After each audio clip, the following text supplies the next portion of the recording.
أعوذ بالله من الشيطان الرجيم. بسم الله الرحمن الرحيم.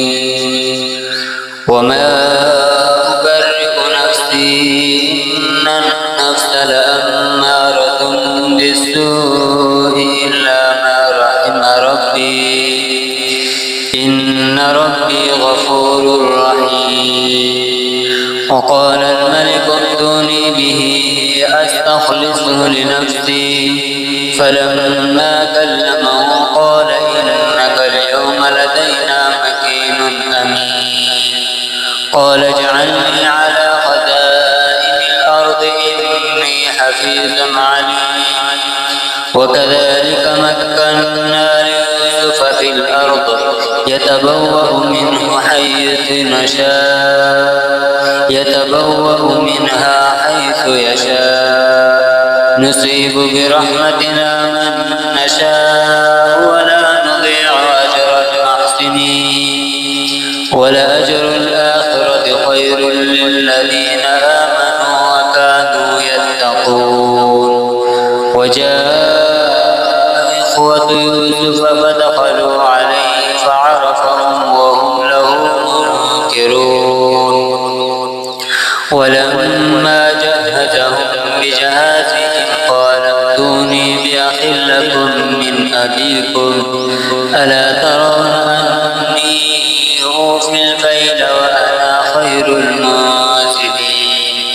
فإن لم تأتوني به فلا كيل لكم عندي ولا تقربون. قالوا سنراود عنه أباه وإنا لفاعلون. وقال لفتيانه اجعلوا بضاعتهم في رحالهم لعلهم يعرفونها إذا انقلبوا إلى أهلهم لعلهم يرجعون. فلما رجعوا إلى أبيهم قالوا يا أبانا منع منا الكيل فأرسل معنا أخانا نبتل وإنا له لحافظون. قال هل آمنكم عليه إلا كما أمنتكم على أخيه من قبل فالله خير حافظا وهو أرحم الراحمين. ولما فتحوا متاعهم وجدوا بضاعتهم ردت إليهم قالوا يا أبانا ما نبغي هذه بضاعتنا ردت إلينا ونمير أهلنا ونحفظ أخانا ونزداد كيل بعير ذلك كيل يسير. قال لن أرسله معكم حتى تؤتون موثقا من الله لتأتونني به إلا أن يحاط بكم. فلما آتوه موثقهم قال الله على ما نقول وكيل.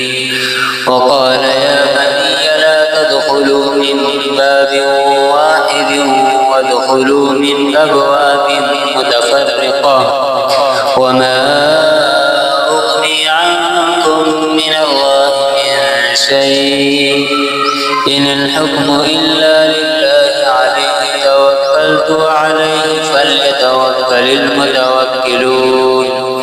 ولما دخلوا من حيث أمرهم أبوهم ما كان يغني عنهم من الله من شيء إلا حاجة في نفس يعقوب قضاها وإنه لذو علم لما علمناه ولكن أكثر الناس لا يعلمون.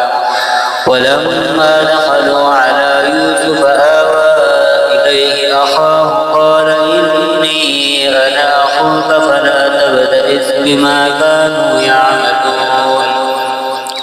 فلما جهزهم بجهازهم جعل السقاية في رحل أخيه ثم أذن مؤذن أيتها العير إنكم لسارقون. قالوا وأقبلوا عليهم ماذا تفقدون؟ قالوا نفقد صواع ولمن جاء به حمل بعير وأنا به زعيم. قالوا تالله لقد علمتم ما جئنا لنفسد في الأرض وما كنا سارقين. قالوا فما جزاؤه إن كنتم كاذبين. قالوا جزاؤه من وجد في رحمه فهو جزاؤه كذلك نجزي الظالمين. فبدأ بأعميتهم قبل وعاء أخيه ثم استخرجها من وعاء أخيه قال كذلك كدنا ليوسف ما كان ليأخذ أخاه في دين الملك إلا أن يشاء الله نرفع درجات من نشاء وفوق كل ذي علم عليم.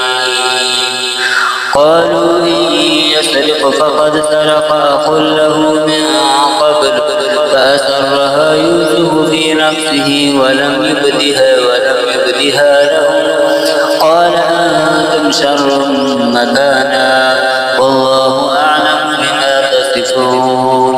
قالوا يا أيها العزيز إن له أبا شيخا كبيرا فخذ أحدنا مكانه إنا نراك من المحسنين. قال معاذ الله أن نأخذ إلا من وجدنا متاعنا عنده إنا